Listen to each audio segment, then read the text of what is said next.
Greetings, Ben Murray here with another edition of SaaS Metrics School. Welcome. Today, talking about our OpEx profile in G&A as a percent of revenue. So if we look at our SaaS P&L below gross profit, we have our OpEx section, which is comprised of R&D, sales, marketing, and G&A.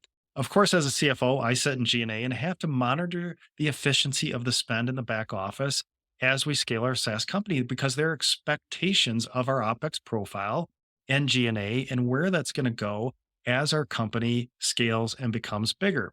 So I partner with Ray Rike, who publishes, I think, one of the best SaaS metrics benchmarks data sets out there.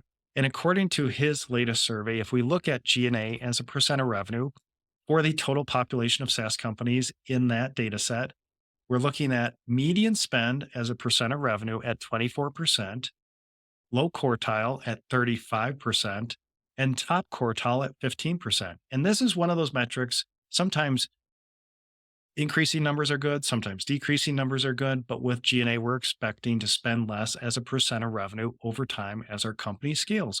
So we have a range of 35 to 15% there.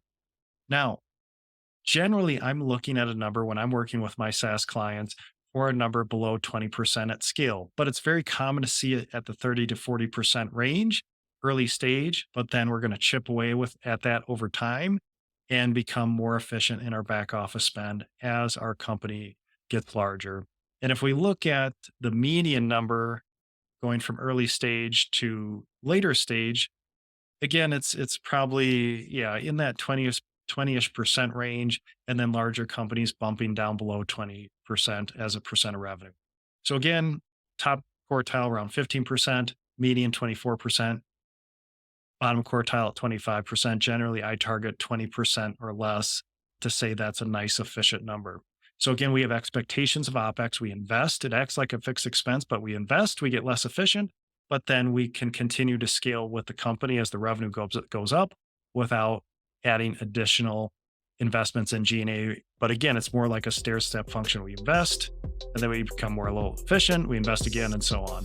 So a little bit about G&A as a percent of revenue and those expectations over time.